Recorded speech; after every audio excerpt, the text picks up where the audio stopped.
Good morning, ladies and gentlemen. I'm Meadsy69 and welcome back to the channel. Today we're going to be looking at the Object 140. Now, after getting the T22 in crates and everybody's saying that the T22 is OP, etc. I went to play the 140 because I've always said that the T22 I don't think is OP. I mean, it's a fantastic tank. But in my personal opinion, I don't think it's OP. The Object 140 and the T62A are very, very similar. I mean, they have more DPM. It has a 5.2-second reload, whereas it's marginal. I mean, the T22 has 5.3. That's running it with the rammer.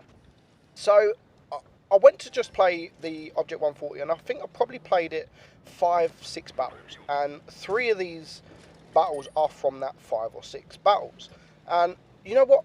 I still probably prefer the Object 140 and the T62 over the T22. I know they haven't got as much armor, but their turrets are still fairly strong, and you can still get bounces from the turret. The side armor clearly is not as good as the T22, but I don't know why.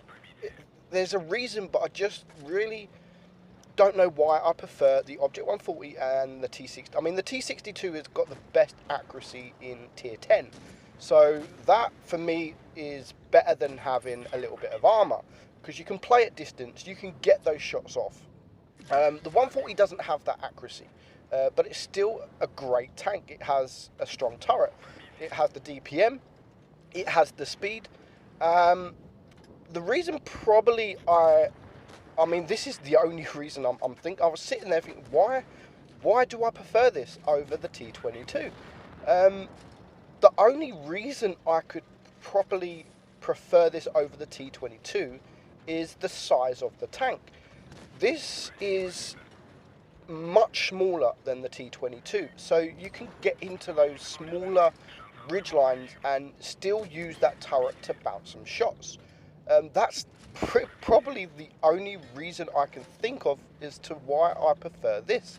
I mean, this was my first tier 10 in the game, so my stats are clearly not as good as the T22. The T22 I have just shy of 3k average.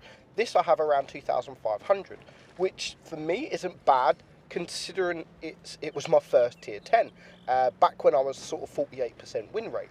So I love the tank. I mean, the tank's not the same as it once was, but you can say that with a load of other tanks. The Object 140, I think, when I first got it, the reload was about 4.9 seconds. It was absolutely crazy. And that was the time, roughly, where we see the first Twister Cup, and they were full of Object 140s. But Wargaming changed the meta. They nerfed the hell out of all the medium tanks, and this did, I wouldn't say it suffered, because it doesn't suffer. It's still a fantastic tank, and it's still a tank definitely worth grinding if you've got the T22. It's definitely a tank still worth grinding. The same as the T62. They are very, very similar tanks. The Object 140 and the T62 are very, very similar, except for the T62 has got that amazing accuracy. I think the Object 140 has a little bit of extra gun depression. I think it has 6 degrees, whereas the T62 has 5 degrees. So that does help, especially when you get into those ridge lines. So we've already had the first battle for you, which was a first class. We now have the second battle on Canyon, and I decided not to go to the middle, because the middle is good on this map if you like this Leopard 1. This Leopard 1 really should be in the middle because he has gun depression. So if you haven't got no gun depression, then the middle really isn't. I mean, you can get there. You can go up to the sidewards, facing your tank sideways, so you can get that gun down. But for me, the enemy had 2 mediums and a light tank as well. And mainly because of that light tank, I thought, you know what, I'm just going to start flanking around to this side. So we've now got a tank down a piece, and I've now isolated this Foch 155 with its amazing OP autoloader, and I am just going to focus him. For me, he is the most dangerous target. There is a platoon on the enemy team of Immortal Clan, and they are very, very good players. So I still am watching the minimap out for them. One of them's in a grill, and the other one I think is in a bat chat. So they're going to be working really, really well together. So I want to stay away from them as long as possible. So we've now taken out the Foch. We're now up to 2,100 damage. We're still full hit points, basically, just except for that ram. We have now found the grill, and at first I thought, you know what, he's isolated. He is on his own at the back, so I am going to flank around. So you can see the T-54, the Batchat and the T-57 are all around the middle area, and the T-54 around our spawn area. So I went to rush the grill, but then I noticed the Batchat was heading back. And because they are great players and they are in a platoon, I completely changed my mind. And this, I probably will say, was the difference between winning and losing. People don't do this often enough. They just see a grill as something like a juicy target, and they don't use the map awareness and, well, the tank awareness where the tanks are, and just the situational awareness. So I decided to go back, and now we can deal with the T-54, who is on his own. But for now, I'm going to leave him because the Batchat has now exposed himself, shooting my platoon mate, Bobby McBobob. So I'm going to clear him, and well, I'm going to shoot him. Bobby manages to clear him. Now, I do take a shot from that T-57 heavy, which I do not mind at all, because that means he is not taking a shot on the 121B, which is my platoon mate. So he's now heading towards him, but I managed to get one last shot into him before Bobby can take him out. Now, the grill does take out my platoon mate, but at this stage, it's a 2 versus 2, and I'm ignoring the grill. I don't want to know the grill for now. I can deal with him later. I want to know this T-54, who is a one-shot. So we're going to clear the T-54 before we can rush into the grill. And ideally, I want to clear him without taking a shot from him, because now I'm on 2 kills, 4.2k damage. The grill is only 850 damage. So it's only going to take me 3 shots to clear him.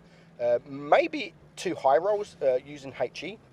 And he is, if he average rolls, I can actually take 2 more shots from him.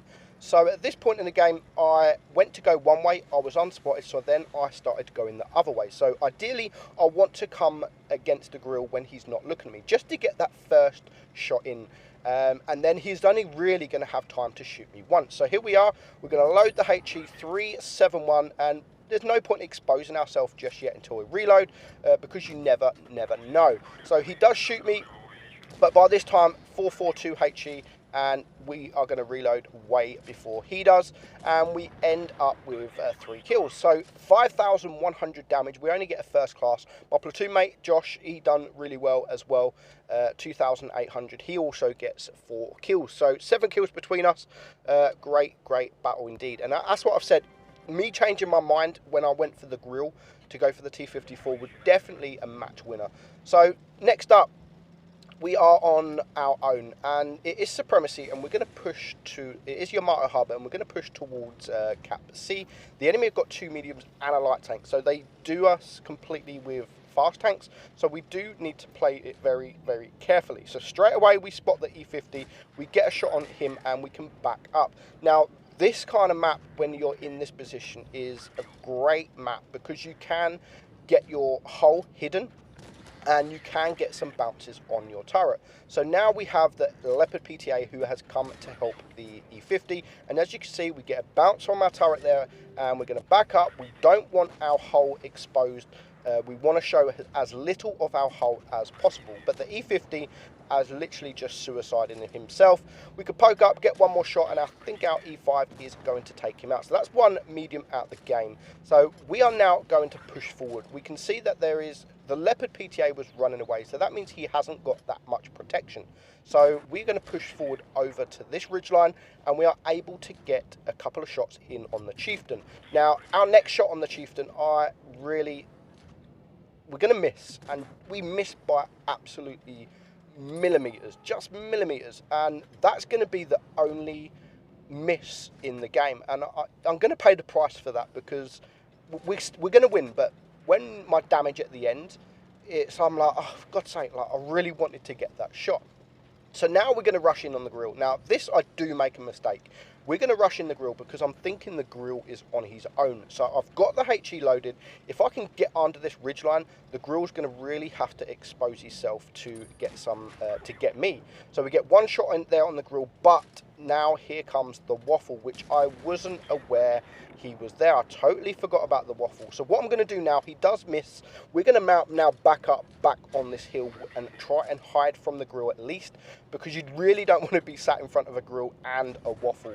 So the waffle does manage to shoot me. We are 2 tanks down, and now we're just going to use this ridgeline. We're going to use this ridgeline and hope for some bounces. And you can see he's going to have trouble penning my holes, so he's just going to shoot me with HE.